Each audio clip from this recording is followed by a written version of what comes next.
again, everyone. So good to be back with Jessie Czebotar.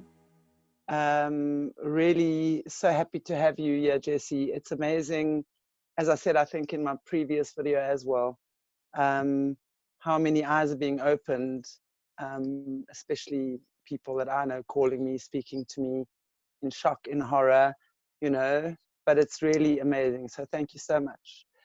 And let's see what we have for this evening. We've got a lot in store, but let's see. Anyway, guys, I'm Chantelle Meyburgh, and thank you so much for joining us again. And I'm Morné. Would you like to say hi? Yes. Hi, everybody, and welcome back. It's been interesting, and I think I haven't introduced myself as well. I'm Morné, and I have been working with Chantelle for over a decade now, and have a passion for children, animals, nature, and have a passion for the light and healing for everybody. So I'm very excited to be on this journey and diving deep into the things that are scary but exciting. And I'm loving this whole save the children right now and saving ourselves. It's beautiful. So I'm excited to be on this journey, and I will be doing the recordings and making everything work. So yes, making sure everything works, yes. Most important job. Absolutely. Absolutely. Where would we be if we didn't have that? Right. So thank you so much. Jessie, wow, thank you and welcome again. And wow, it's really great to have you. Great. So we did quite a bit last week. So what I'd like to just kick off with right now is part of your childhood journey again. So you were working with a cell of your training partner, your I think you mentioned a few other boys that were in your cell group to train for certain things. I'd love to hear more about that, if you don't mind sharing that with us. Yeah, so I kind of had two different cell groups, and they were all boys. So the core group, there was 3 of us, and then when we had our broader group, there was 5. So, you know, I've talked about these people on a couple other shows. I can't say names. We have to just respect privacy in that. But I've kind of come up with there were childhood nicknames we had anyway. So for the broader group, 2 of those boys were Rothschilds.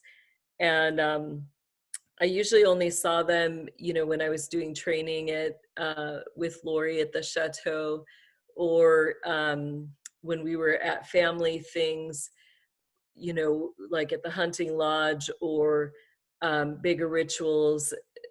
So I did see, you know, one of their 12-year-old rituals, which we can talk about a little bit later. One of those boys we called Encyclopedia. He was great, you know, in the fact that he never forgot a detail about, you know, he knew all the history.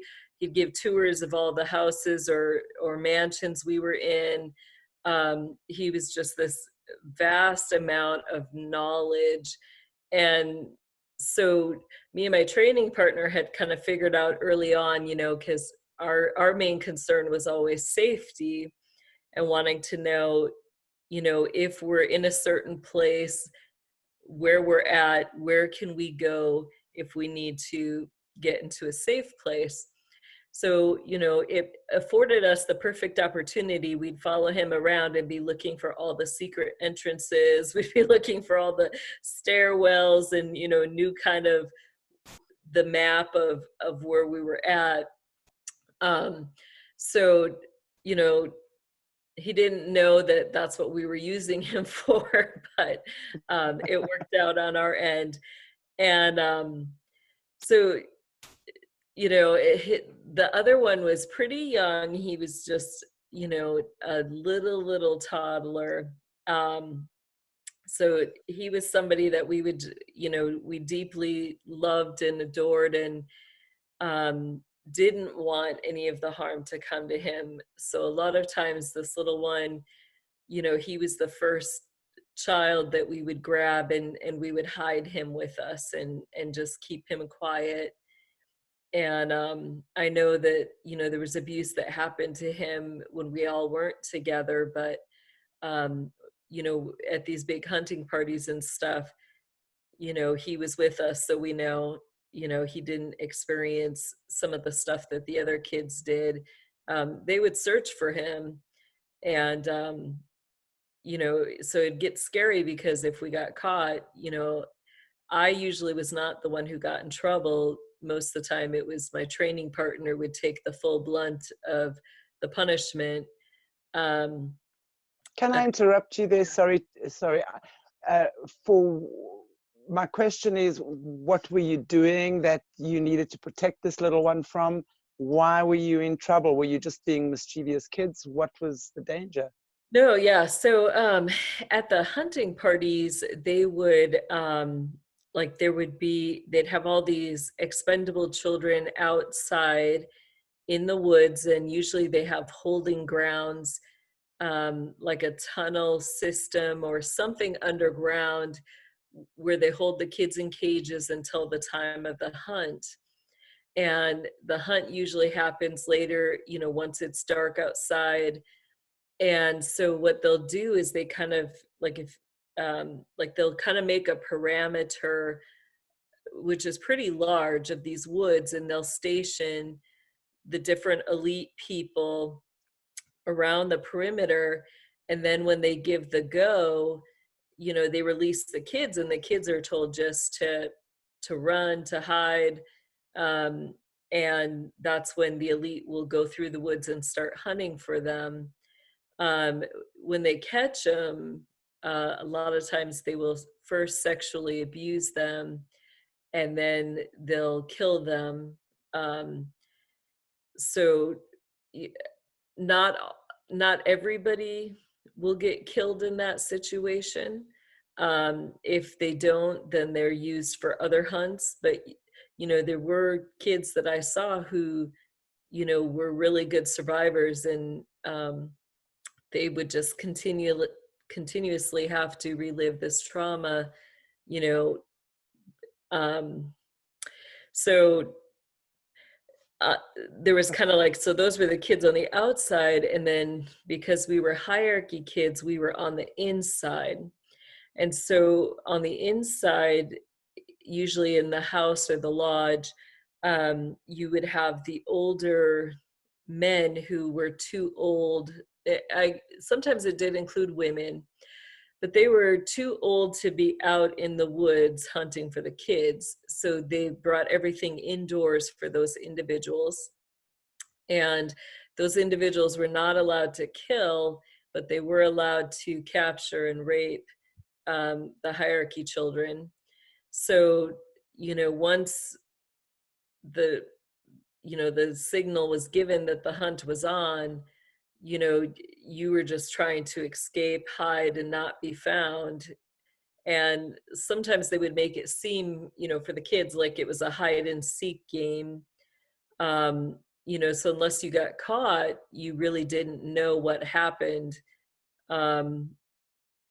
You know, we found out because the one time we were at the lodge, and we had grabbed the youngest Rothschild, and we had gone upstairs, and there was like a laundry chute, and that's where we were trying to get to, was to kind of be in that chute and try to get our way downstairs to the basement and stuff. But we didn't make it that far. We had, I'll just say, Jacob Rothschild, we found, was already up there, and we heard he was pulling one of the kids with him. And so we just like snuck into the first room that we could find, and there was this huge wardrobe in there.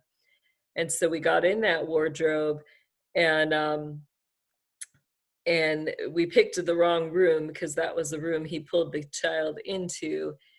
And, you know, so a lot of these older gentlemen, it's not just for sexual pleasure that they rape these children. They do it for sex magic. So he started to do the magic spells and incantations with this child, and, you know, was telling the child to do his part of the incantations. And I got really, really mad. You know, so I guess it probably was my nonverbal language, because, you know, we weren't saying anything. We were trying not to move. But I started to kind of like, you know, like be looking out the crack of the wardrobe. And all of a sudden I just feel this hand come around me and pull me back. And it was my training partner. And it was like, you know, when he did stuff like that, it was like, if you move or say a word, I'm going to kill you. Like, that's what I knew he was thinking. And he had seen, you know, the little guy was really, really scared about what was happening. And he was trying to keep him from crying, you know. So we watched that whole thing. And so that's how we kind of became privy to what was going on behind some of the scenes. And then after that incident, there were several other incidences we saw. So that was, you know, most of it was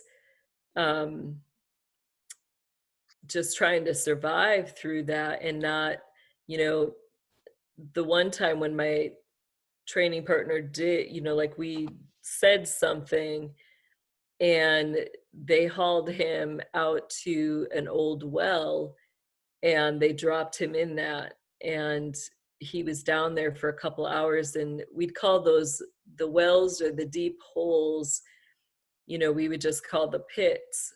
And that was a form of punishment where they would, you know, throw you down there, and you were just down there cold and sometimes wet. Sometimes there were strange creatures down there. You know, so there were times you had to fight to survive, and you couldn't see what you were fighting. It was pitch dark. So, you know, that was one of their favorite forms of punishment for us. Sometimes they would, for us, they would stick us in rooms with, you know, adults who had weapons, and it was either they survived or we survived.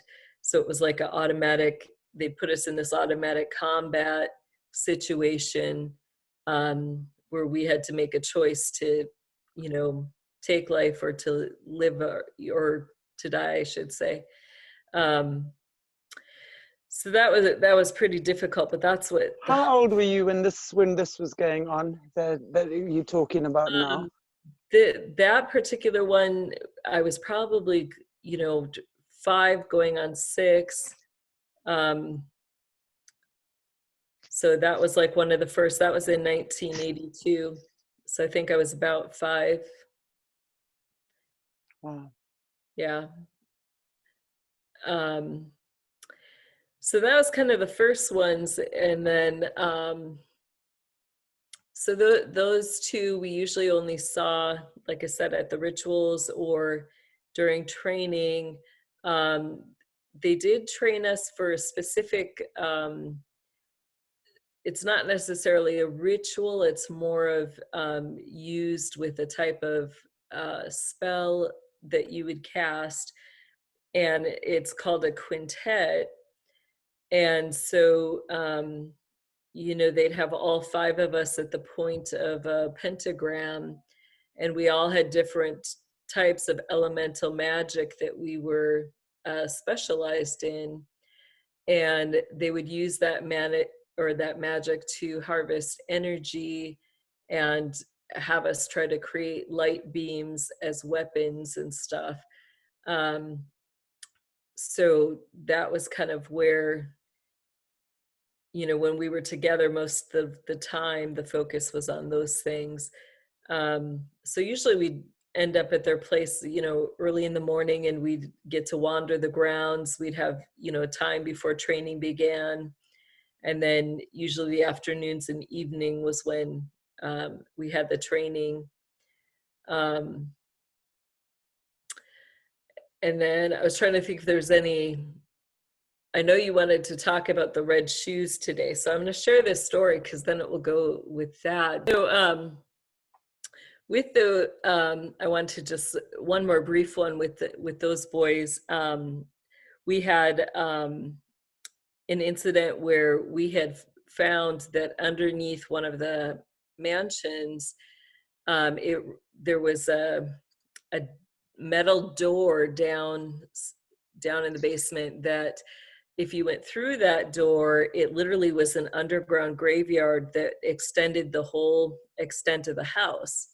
So it was like all these pebbles and stones, and then there was cement, I guess, graves that were placed there, and then there would be like a cement slab over the grave. So when we had been in the library the one time, you know, Encyclopedia had told us this story about there was a man who had red shoes, and that he had been buried with this wood toy, and there was a child who wanted that toy, and so he had gone looking for it, and supposedly somehow he ended up in the grave as well. And so the story was that, you know, this boy and the toy were still there.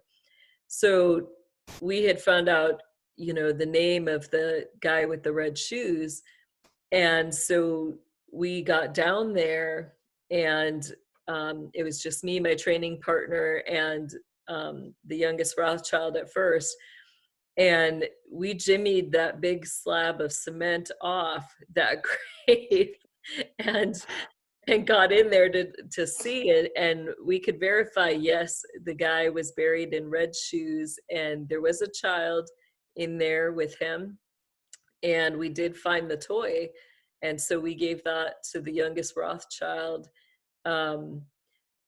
You know, but it was interesting. It was like this wood horse with like an old, like colonial soldier that had been carved out and stuff.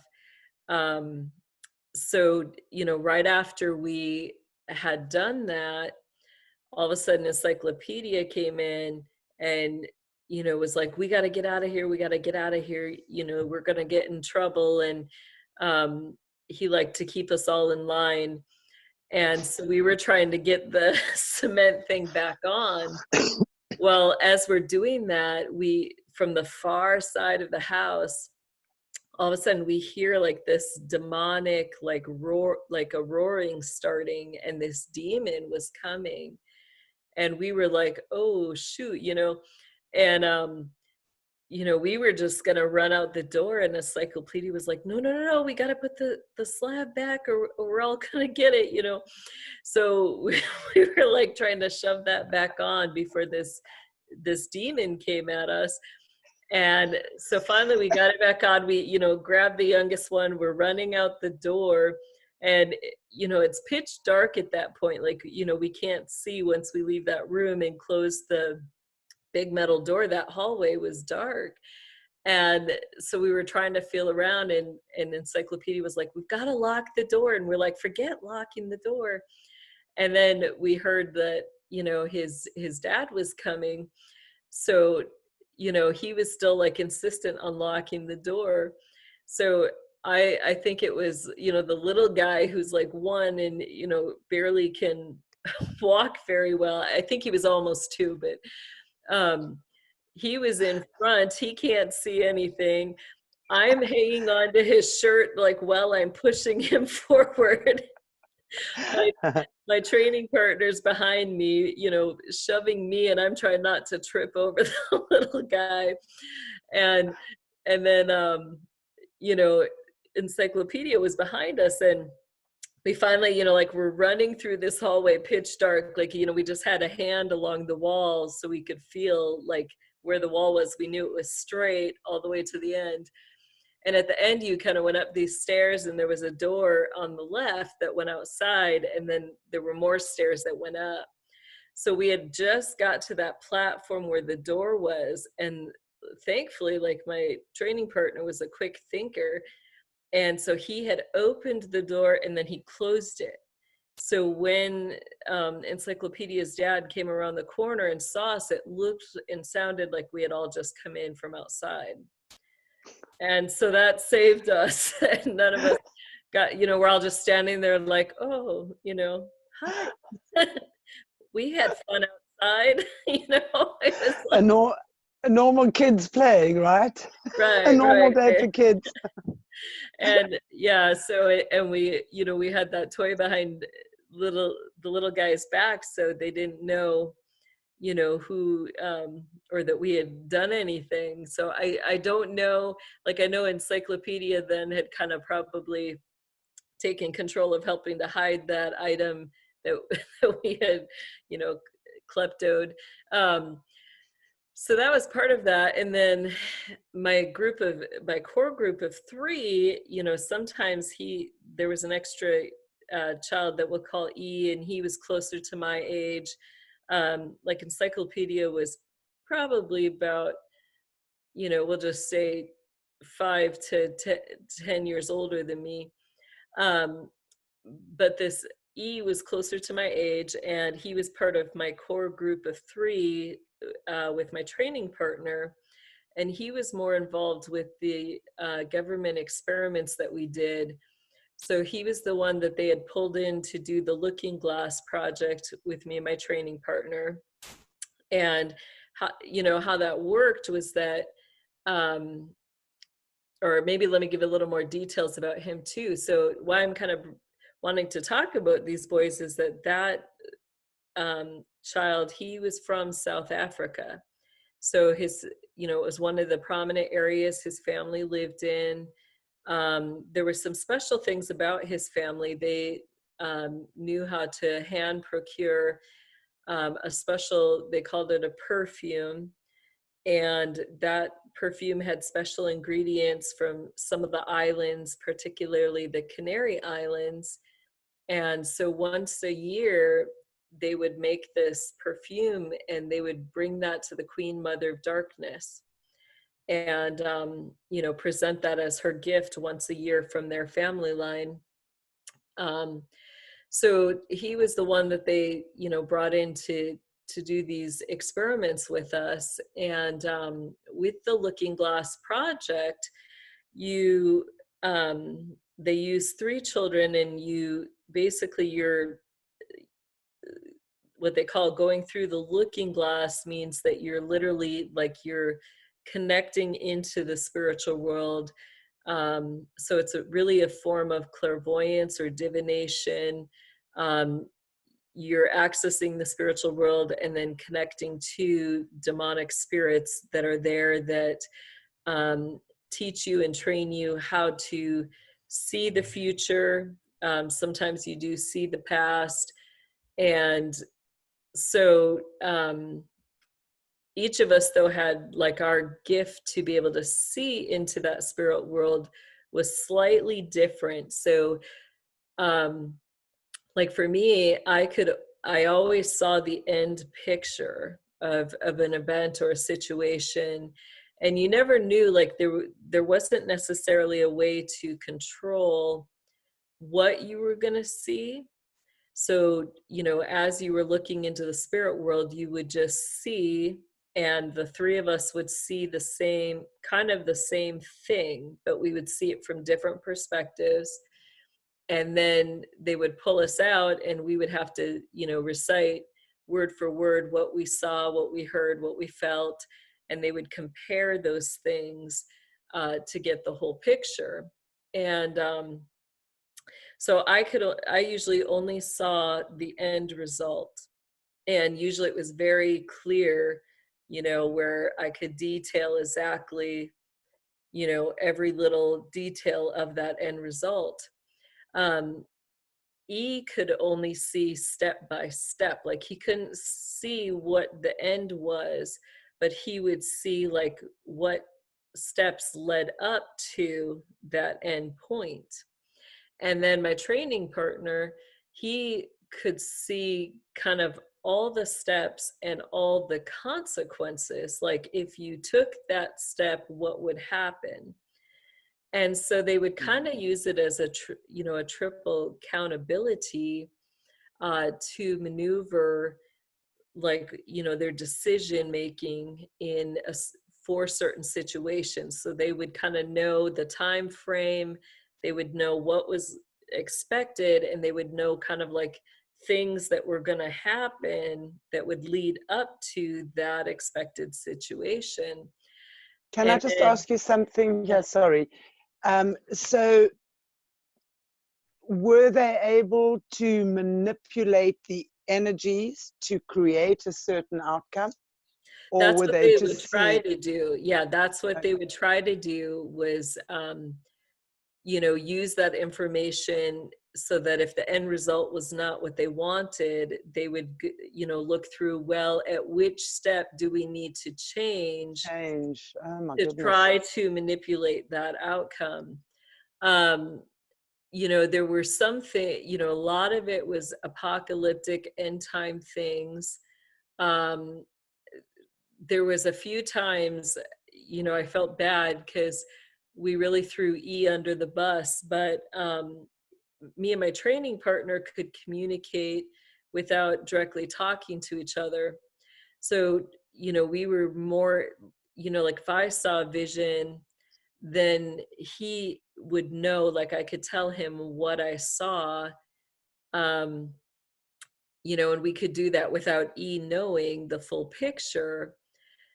There were some things that, we knew they were going to try to manipulate, and, all of us, we were all trying to get out. So it was like, what can we say at what point to give them the wrong picture so that they make the wrong choice and things end up so we can have a better chance of getting out, right? So there were a few times we outright lied about what we saw. We did have, like when they pulled us into the more of the operational experiments, or actually they were operational military projects.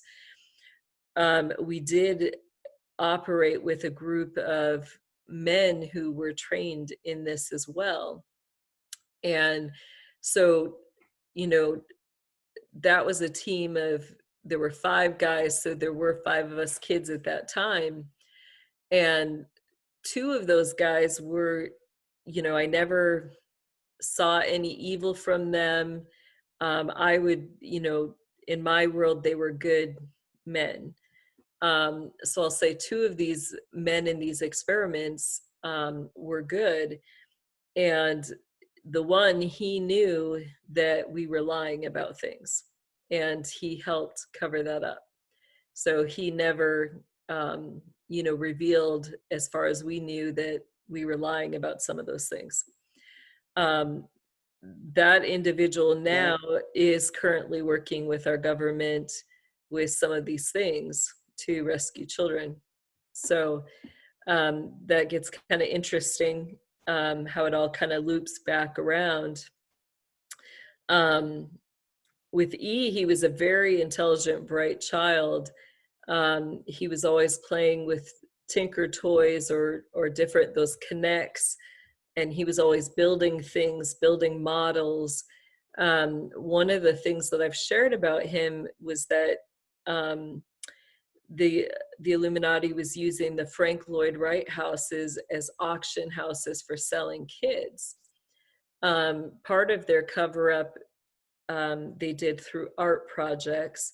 So at these Frank Lloyd Wright houses, sometimes the auctions would be guised as art sales.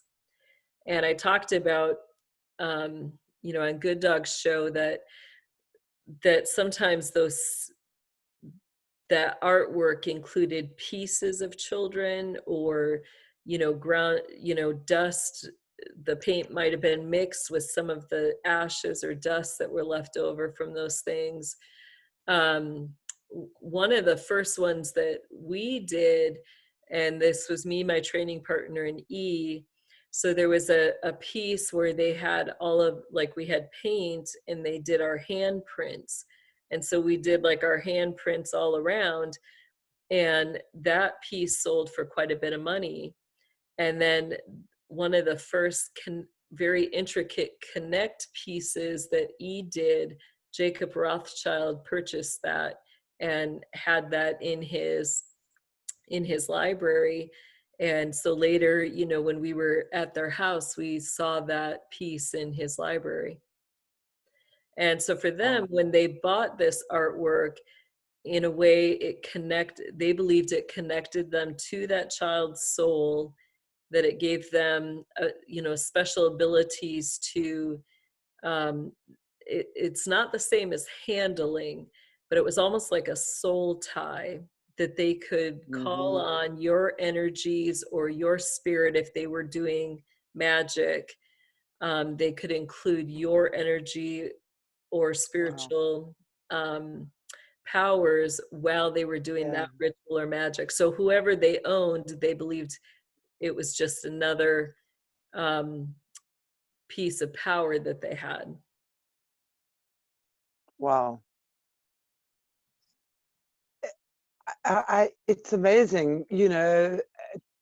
I sit here and I've certainly heard you say some of these things before, but to sit and wrap or for me to wrap my head around that and just understand the magnitude of what is actually going on or has been going on is quite something. Sure. Okay, great. I would like to know about the red shoes. We see the Pope regularly walking around with these red shoes. We see a group of very powerful world leaders. Some of them include, I've seen Tom Hanks, I've seen the Podesta guy. A couple of them, I can't remember their names offhand, but there's a whole group of guys that wear these bright red shoes. Can you help us understand what that's about, please? Yeah, so that's when you are in the Illuminati, you specialize in different forms of magic, or different, they call them orders. Kind of the easiest way to explain that is if you look at like the Masons, they have a lot of different orders that you could join. You can be a part of all of those orders if you want, or you can select one or two and really specialize in those. So across the systems, it kind of works the same way. You would just get different orders that you're connected to. So, you know, you've got the Masons, you've got the Jesuits, you've got the Cabal. The Satanists and the Mormons usually are not involved with the red shoes. That's not usually a sign, you know, of what they're into. So mostly you're going to find that people who are wearing those are part of the Jesuit and the Kabbalah esoterical levels of the Illuminati. So it signifies, you know, that they're pretty high in their levels. You know, if they don't usually go by degrees in those two departments, but it would be comparable to, you know, the Masonic branch. It would, you know, you'd be above a level 33 degree Mason when you get those red shoes. And it usually signifies, you know, a very significant kind of higher level ritual killing. And the shoes, I'll give a graphic warning here, but the shoes are made out of child skin. And, you know, usually you'll see they get significant rings with diamonds in them. The more, you know, children they kill, a lot of them like to have those diamond trophies that they wear around. So that would be the same child. Would they themselves have sacrificed the child whose skin Usually, they are wearing? yes, usually, yes. So. And then that child would then, the rest of its organs and things get trafficked, as we spoke about the last time, Yeah. whatever, and then they would take the remains, incinerate it. And yeah, usually take they out don't have anything to do with that part of the process. They have individuals that, you know, that's their job to do that part. They would just receive, you know, the diamond or the ring after it's done. So. Gosh, that's quite something. And yeah, the Pope walks around with red shoes on. So and their diamond rings are pretty extensive. Wow. And would those be their trophy diamonds that they wear? I believe that they are. That's my personal opinion, but I believe that they are. And you see later, you know, those are offered for massive amounts of money once the Pope stops wearing them. You said something earlier that the Satanists are not necessarily part of the Red Shoe Club, but isn't Satanism, they do blood sacrifices, they do child sacrifices, but just not in the same way or in the same level that these guys with the red shoes use the skins. Right. There's different, you got to remember, like across the board in each of these departments, different people will bring their philosophies or, you know, that they've connected with. So a lot of the Satanists, you know, unless you're in the really high levels, the majority of them are more into, you know, what we call white or gray magic. So, you know, they may get to the point of sacrificing animals, but most of the time, you know, a lot of them practice the white magic, which, you know, with the white magic, they don't do any sacrifices at all, but they still, you know, call on they invoke the same demons. The majority of those people deal with lower or mid-level demons, so they're not dealing with the general demons that I grew up with. Once you're dealing with the general demons or the higher level demons, those are the bloodlusty demons, and they demand, like if you're hosting that demon, you know, they demand blood. And I know very few, you know, it'd probably be less than 5 people who have made it to those higher levels without ever sacrificing or killing. But the cost is that they have to give their own blood, and it gets more and more each time. All of those individuals suffer from major seizures. So the demons will kind of try to take over that way. Most of the higher level people, if they've got those general demons, they're usually, it's only like a 5 to 10 year relationship, and then the demons will kill them and go on to another host. Do they actually, let's say, murder them, or do the people actually end up dying because this energy is just too much to work through their body? No, the deaths that I saw were pretty graphic. You know, my arch nemesis demon is Moloch, and he literally will rip his hosts apart from the inside out. So he shreds them to pieces when he's done with them. And when he wants more. Yeah. Wants fresh body. Yeah. Usually has, I mean, all of them usually have more than one host at a time, but they just, you know, they go from one host to the other. They can't be in all of them at the same time, but. Wow. What I'd like to ask you about is maybe to go into some detail around the 12-year-old ceremonies. Mm-hmm. I'm very intrigued by that because 12 is quite a significant age. Obviously, I think that would be the age that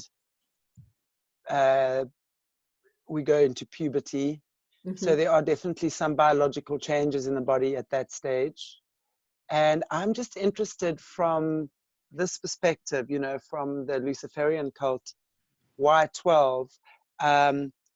What happens at 12 and why? Is it a spiritual transformation? Is that a good age for them to connect with their demons? And also, can you explain to us, what happens? What happens at these ceremonies? I've read some and I've heard some awful stories about a specific pool scene as well, swimming pool scene. Yeah. So with the 12-year-old rituals, you know, it is a part of that rite of passage, but that's the age that they choose, that that will be when the child takes their first blasphemy. So up until that point, you know, the children have been abused, they've been taught sex magic, but it's always that they're the victim in that situation. At age 12 is when they make the choice that they're, you know, so they're declaring it's their life choice, and it's the first time that they become the perpetrators. So, you know, that it goes along with the hunt as well. So that first, you know, I did see 2 12-year-old rituals with the boys that I grew up with. And they did happen at Gloria Vanderbilt's. Well, let me say the one did not, the second one did happen at Gloria Vanderbilt's. But they, you know, did a hunt first, and the hunt is meant to kind of, I hate to use this word, but it's kind of the foreplay.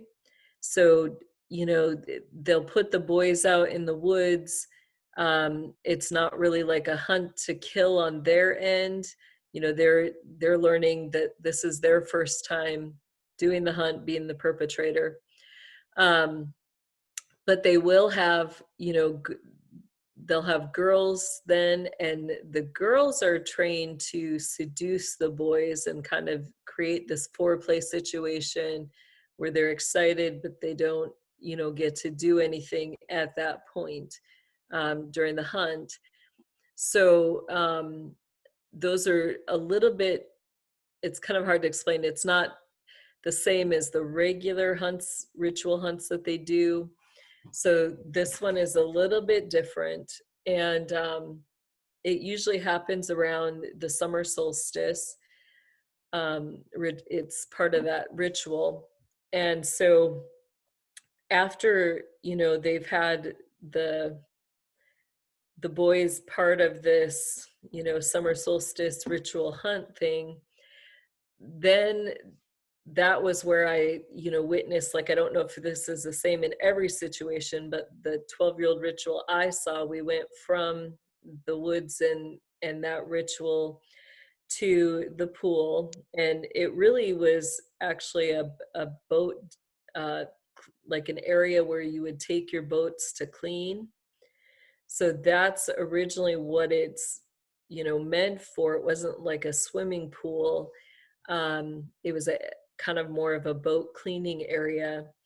And me and my training partner, my proctor, were up, like there was a scaffolding kind of wood walkway up above. And so we were up there and looking down, and kind of like where the middle was, you know, they had like a whole bunch of ropes hanging, and they would hang the child in the 12-year-old in those ropes, and they were naked.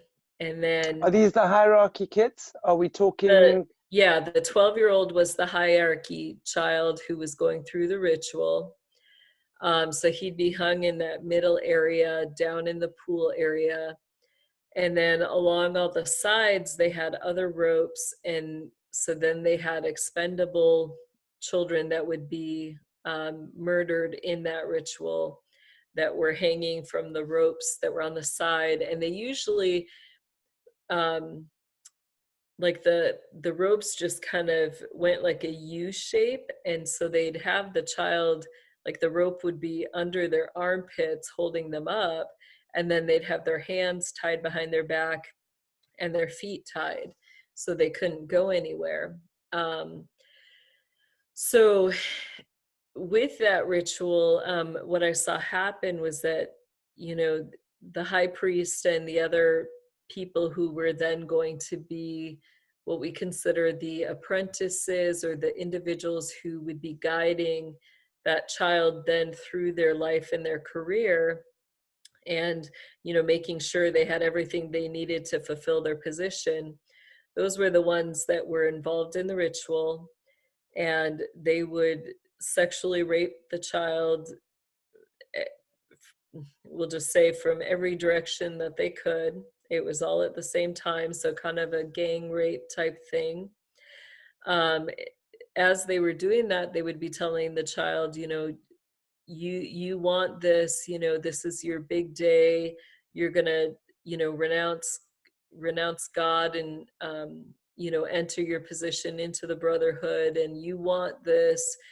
And so they kind of, you know, are leading the child and telling them exactly what they need to do and say. And then once the child says their blasphemy against God, the child then would be released, and the first thing that they have to do is, you know, murder with their hands, but they basically start to cannibalize the other children that are hung around, and then everybody would get involved in that. So, you know, there was a lot of blood that would be all over and all around. So that was like kind of their first, what we call the first blasphemy ritual. And then from that point on, they're considered a full member of the brotherhood. They're held by all the rules and bounds, which, you know, the number one is secrecy. The second one is that you know, you keep your brother's secrets and you help them hide and cover up their secrets. And, you know, you never basically throw your brother under the bus. Everybody who is your teacher, your the person you do your apprenticeships under, you're privy to their secret life, and you never reveal anything about that secret life. Wow. So is it safe to assume or to say that a lot of, obviously, those kids that you are witnessed having that happen to them would be in top positions now? So Yeah. those 12-year-olds would be holding some very high positions in society now. Yes, that So you do. wow. And it's like every child begins its journey innocently, and through this abuse, the torture, the rape, their mind gets completely turned around. I think it was something what I was saying the last time we chatted about that redemption thing, and it's like that moment, I think, that is that split between good and evil, so to speak, you know? Yeah. But they don't really have a choice, do they? I mean, they don't have a choice. So it's so indoctrinated. Mm-hmm. Yeah. Jessie, how, you know, sorry, carry on. Sorry, I interrupted you. No. You go ahead. No, you go ahead. I'm waiting. Absolutely. Sorry, you go ahead. Yeah, no, I was just going to say, you know, they really don't have a choice. You know, for most of them, by that time, they're well aware, you know, if they don't do this, that there's going to be, you know, more death, more consequences. You know, the threat of death is never necessarily towards the child at that point, because, you know, a lot of the children at that point would choose death as a way out. So, you know, they'll hold everything else in front of the child, hold the people that they love, the people they connect to. Those are the lives that are put on the line and threatened if they don't follow through on this. And, you know, by that point, we all had seen, you know, the horrific, torturous deaths. You know, you don't want to see that happen to anybody you love. So, you know, you go through with it. Yeah. And I think the word you used was posture. You get taught incredible posture where you have to stand and observe this and not shed a tear, because if you shed a tear or try to intervene, it just becomes that much worse. Right. Wow. And at a spiritual level, you know, that's the part Satan wants to get people's hearts at, is that, you know, it's no longer you just looking at the evil, but you're embracing that experience. You're, you know, at a spiritual level, you are now, your knowledge is not just that you know about that evil, but you are intimately acquainted with it because you've participated in it. But then it goes, you know, 2 steps farther. The first step is that, you know, the enemy gets these people to believe that this is what they want, that they want to do this and they enjoy doing it. And then the next step is that, you know, they want it and enjoy it so much that they're going to get others to do the same thing. So, you know, they then start to applaud and encourage other people to do it as well. Absolutely. And, you know. Mm-hmm. Are these kids given drugs such as adrenochrome or anything before these rituals? Yes, that is one of the times that they do. There's different proofs of adrenochrome. So, you know, on a daily basis, I'm sure many of these kids were like me, where they were hiding it in our food, and, you know, we didn't know we were getting a daily dose of it, which you learn to function on. But then if they give a little bit more, it brings you into this psychosis. So yeah, they, you know, with that psychosis, you just have no control over your actions, and it does cause you to have the most horrific thoughts. And, you know, you just have all this bent up anger and rage and destruction, you know, where that's what allows, you know, them to do what they do in those rituals. Because it kind of gives them, isn't that what the adrenochrome is? It's the adrenaline, and I think it's coming from the pineal gland, right? So the pineal gland is up in the brain, but it comes from the adrenals, which are above the kidneys. So yeah, they. Mm-hmm. Wow. And so these kids would be given this, and that would be their first moment of, is that the first time they cannibalize another human being at the 12-year-old ritual? The first time where they initiate that, yes. So it might not be, they might have been exposed to eating human flesh before that, but it'll be the first time that they kill and initiate that cannibalization. Would that then be when they are connected to their demon? Some of them, yes. Some of them have generational family spirits that they inherit. So those could, usually there's a ritual they go through at age 5 to get those spirits. And then if they have a family member who dies and they get to inherit those spirits, you know, that could be at any age.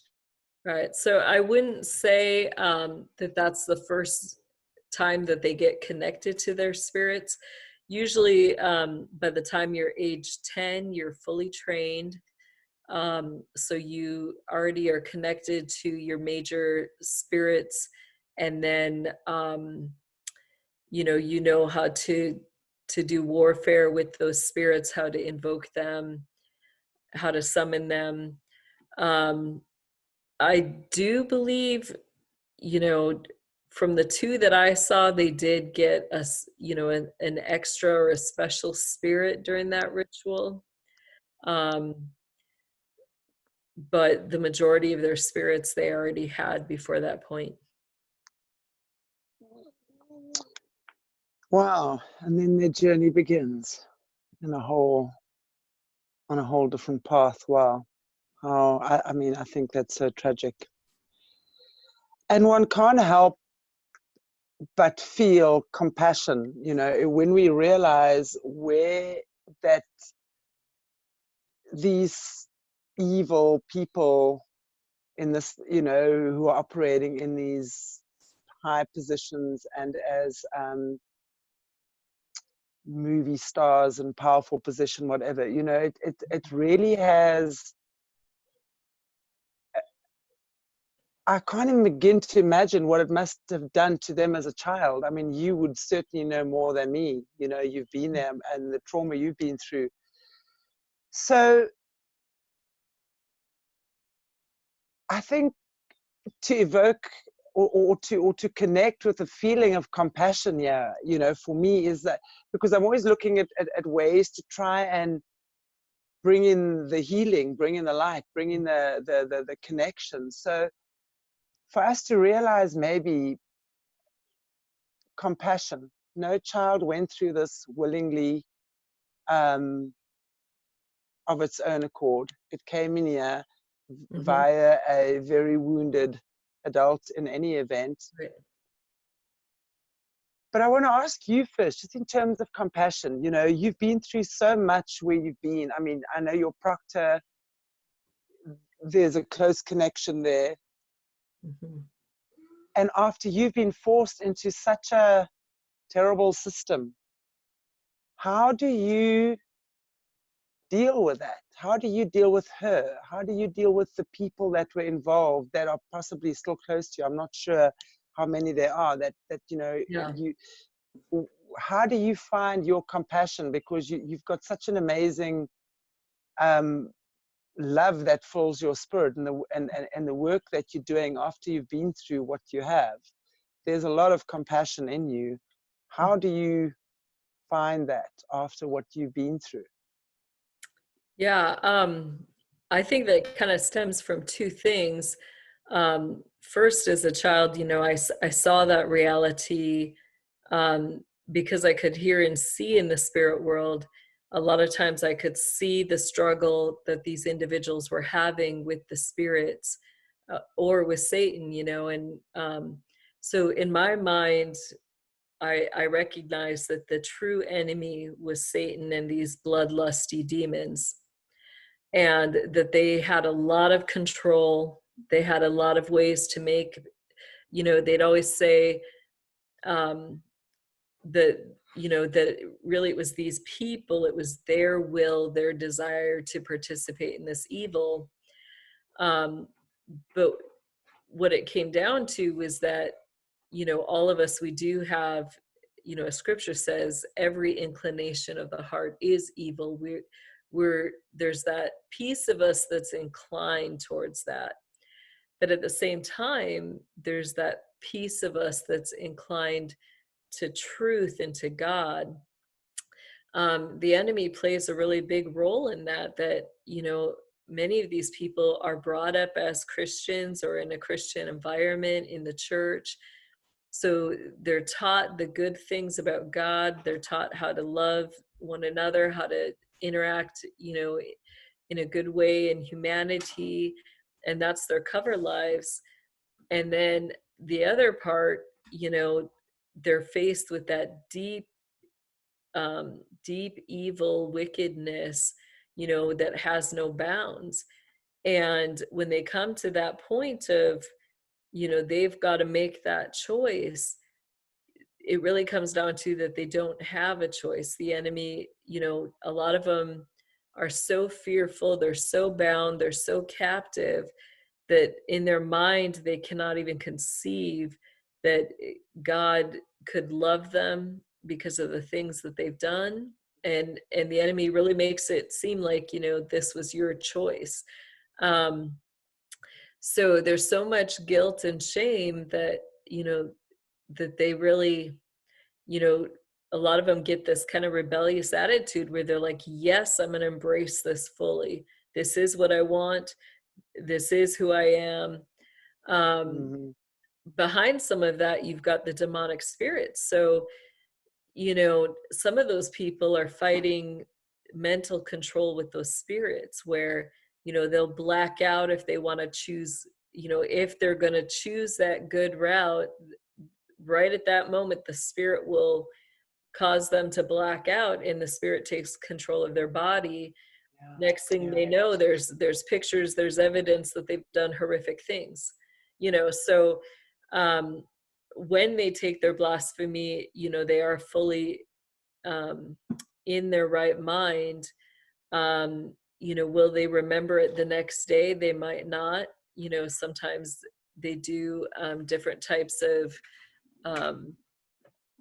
you know, things to affect the memory, so that these people, you know, they go into program mode where, you know, they don't even on a conscious level know that they've done this.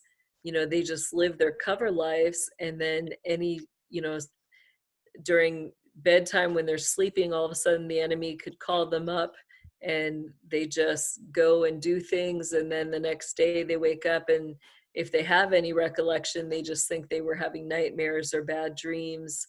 So they don't have full conscious mental control after. You know, with my proctor, you know, it was really difficult because, you know, from the get-go, I knew she wanted to kill me. She wanted me dead. She made that very clear.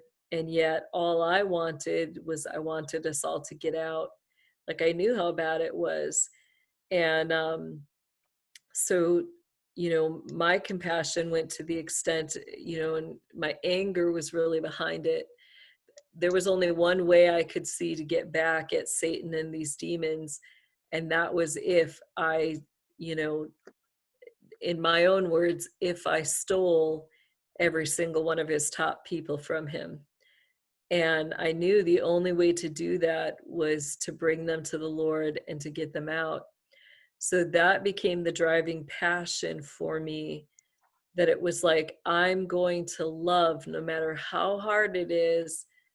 You know, I'm going to love, I'm going to forgive, I'm going to keep reaching out, I'm going to keep building those relationships, I'm going to keep engaging. You know, I'm going to show them how to live and, you know, how to experience that redemption.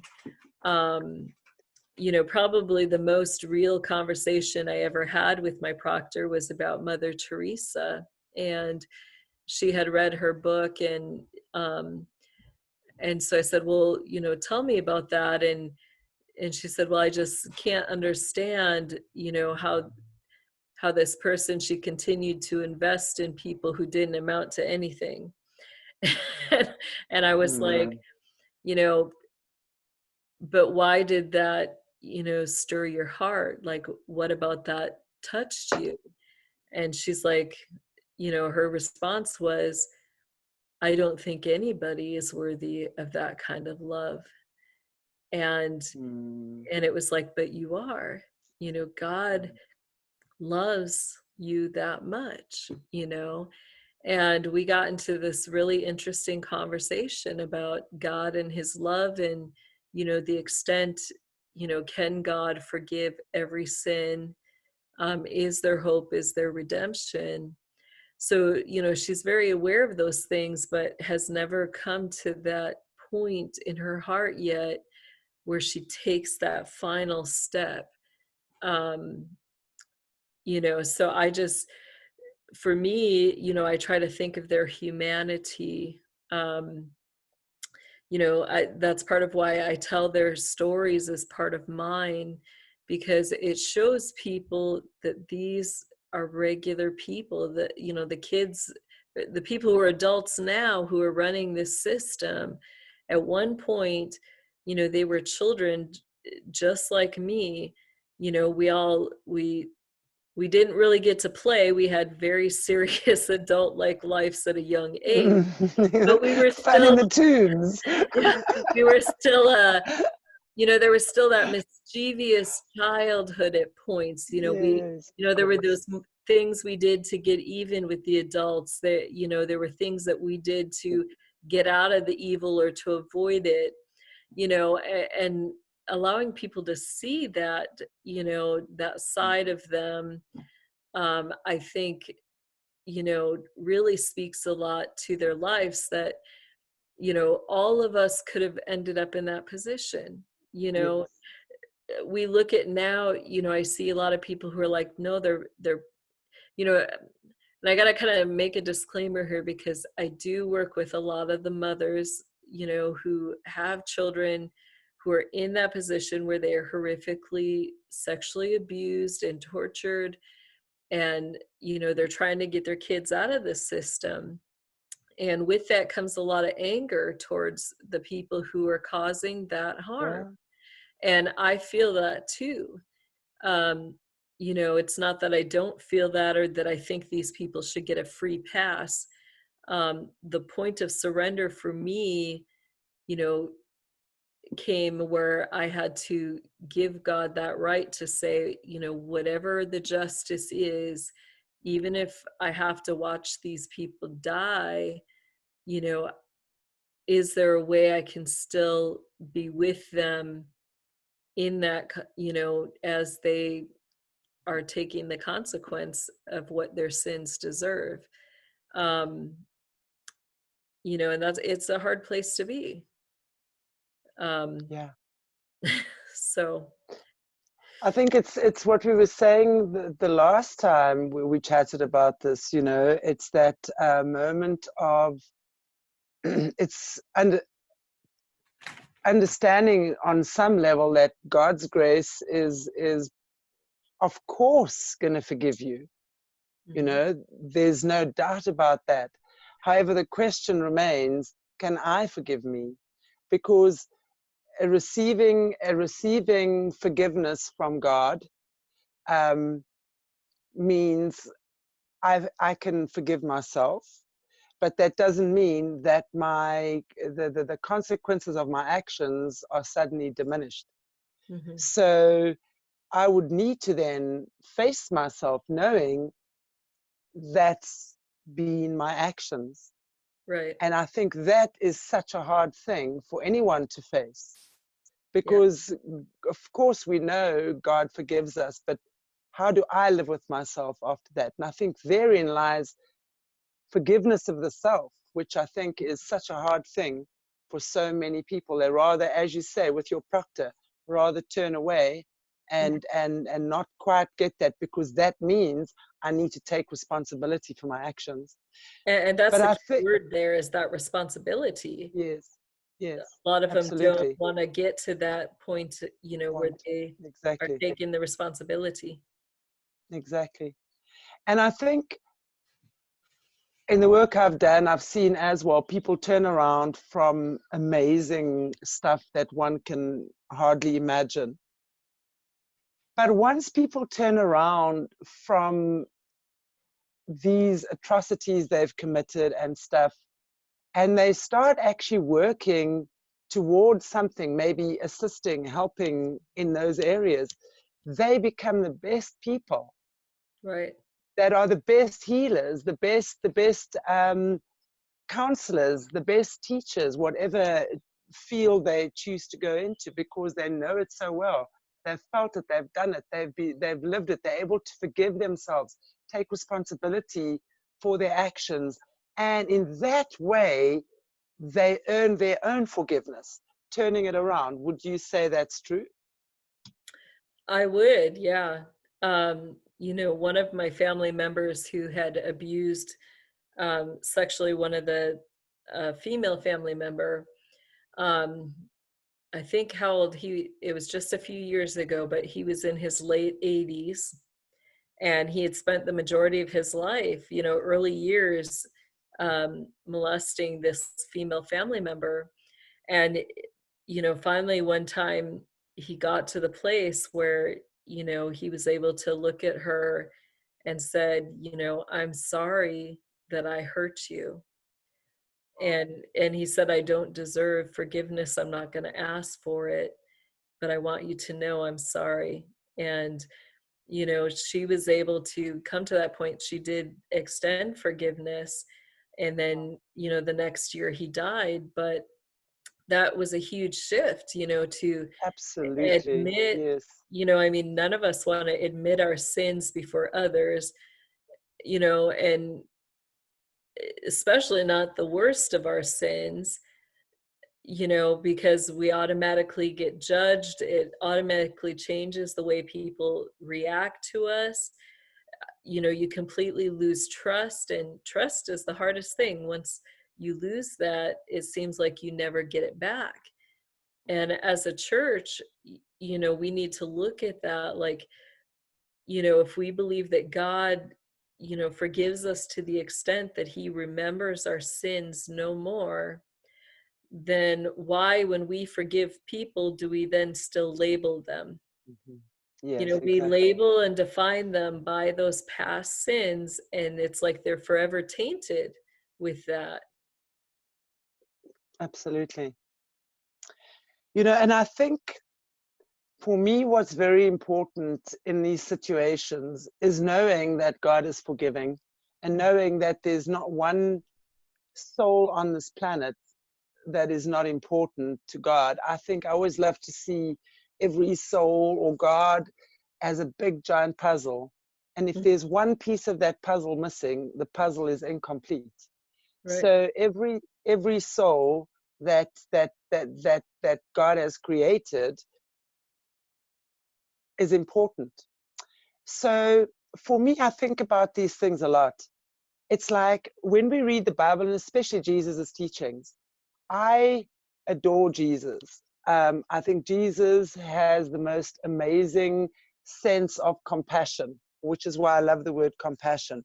Because in these situations, so many people get so angry and swearing and wanting to kill them and what have you. I think what's so important is to ask ourselves these questions: is what would Jesus do now? And I'm not saying you've now got to think you're Jesus and pretend that. I'm saying Jesus said all the time, you know, every man has what I have in me. Mm-hmm. So when you let go of your carnal desires and all of these things and merge with the kingdom of God that is within you, you become Jesus-like. So now, would Jesus want to go and kill that pedophile or that Satanist? No, I don't believe that. Right. I believe Jesus and God has a plan for everyone. So I think if we as humans can stop judging our fellow humans who are in the dark and clearly lost their way, which is why they do stuff, in their opinion, money, power, success are the keys to living a happy life on earth. That's unfortunately so misguided. It's sad if you think about that. The lengths people go to for power is tragic. Right. So when we let those desires go and those fears and then merge back into the kingdom of God that is within you, that's when we are guided by God. We are given insights, signs, whatever, whichever way God speaks to each individual person. As long as we're watching for the signs, we'll see God in everything.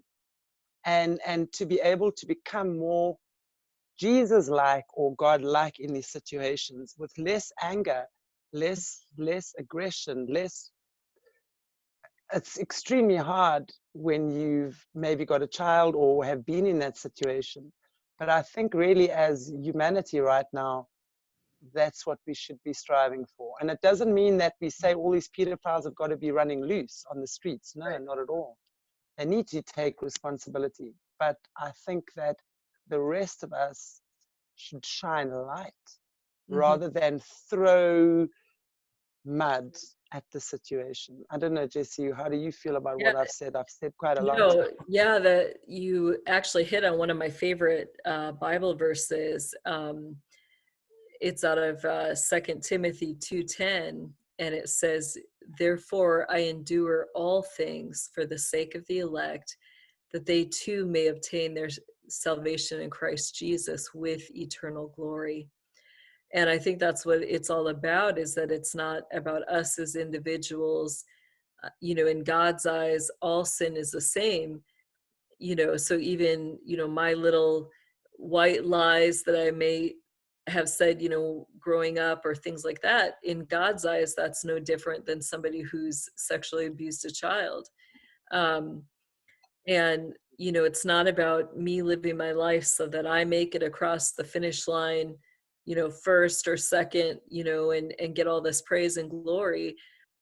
It's really about taking those people, and making sure that others are living their full potential.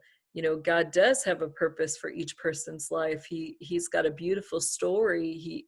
Each of us were given gifts so that we could, encourage, build up, and bear fruit for others to enjoy, and that will cause them to bear fruit. And if we're not doing that, if we're not making, it's like, what good is it if we see a tree that's half dead and then we just let it die? What fruit is everybody missing out on that person had to offer? And, I often think of, Elizabeth Elliot, the missionary, and her story. There was a part that's not as well known until a couple of years ago when they did a documentary on it, called Beyond the Gates of Splendor.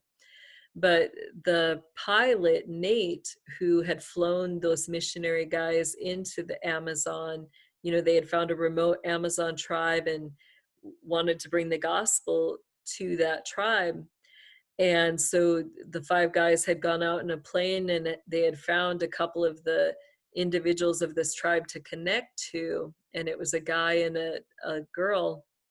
And what they didn't know was that, those two were kind of sneaking out of the tribe. They weren't supposed to, but, were having a relationship behind the scenes without their tribe knowing it.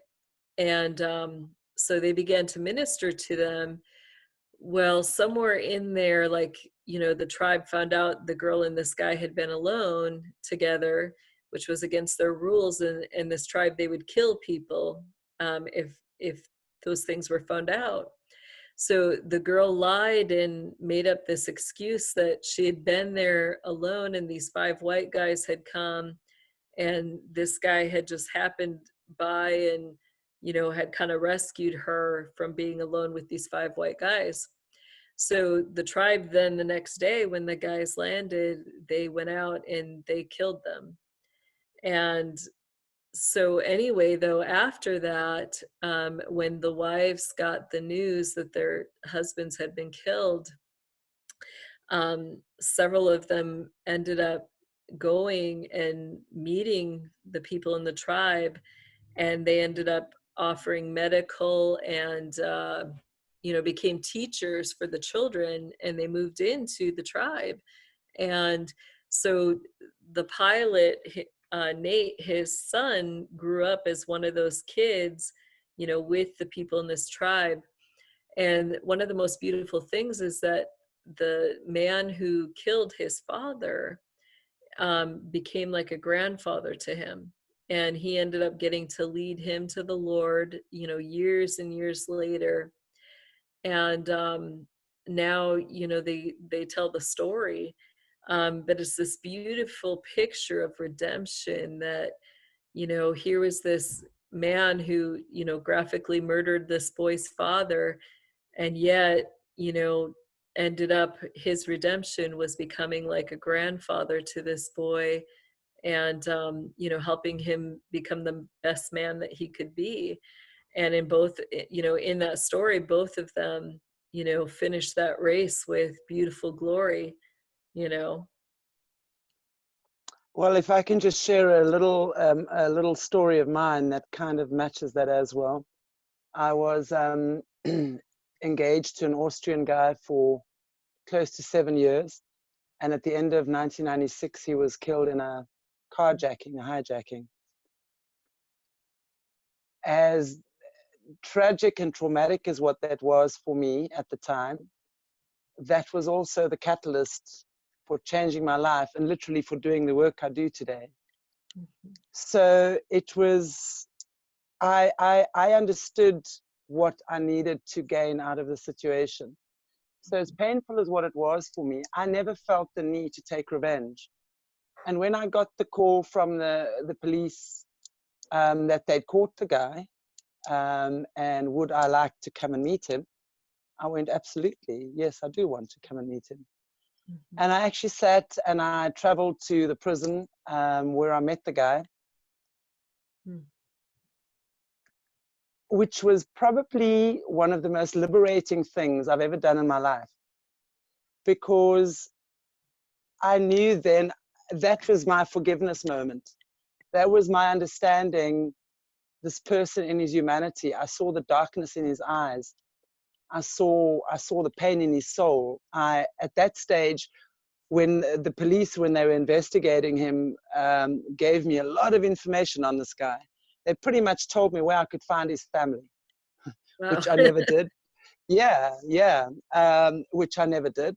But I knew a lot about him. Oops. So that for me has been, and the power of forgiveness, the power of redemption, the power of knowing that there's a much bigger picture in everything. You know, when we get stuck in the moment of pain and revenge and just becoming part of this terrible cycle of anger, it doesn't get us anywhere. Our power lies in forgiveness, because it's not about the other person, it's yourself. Right. It's the forgiveness of not, you know, and understanding that person doesn't hold the power of the happiness I have in my heart or not. I choose to be happy. I choose to grow through the situations. I choose to forgive the murderer. It makes me a better person. And I think out of everything that I've learned through that, and what I'm seeing here in what you've been through, and with everything and all these rescues going on, and so many people that are going to be feeling betrayed and what have you, when so much of this information comes out, I want to really just say, through my experience as well, the power of forgiveness is the answer. It really is. Yeah. So I hope each person in this situation, going through what our whole world is going through right now, would benefit. Right. That's my prayer as well. So Jessie, thank you so much for being with us again. Always, I mean, I just look at the time and I can't believe how time flies when we're having these conversations. But I will definitely, we'll be catching up soon again. yes. So I say thank you so much for another wonderful connection. You are, I would really like to say this to you. I know your name that was given to you. May I say it? You may. Sunshine. Now in Africa, there is nothing better than sunshine. And I have to tell you, you are the true essence of sunshine.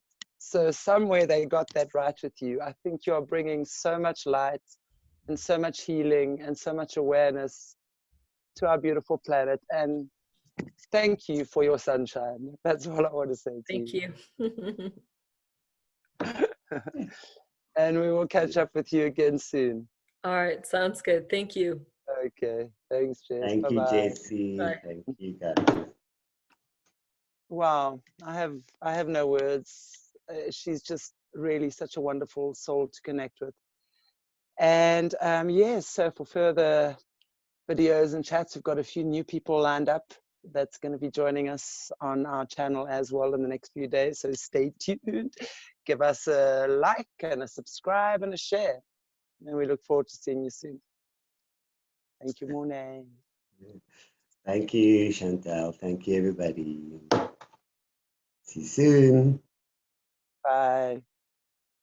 Bye.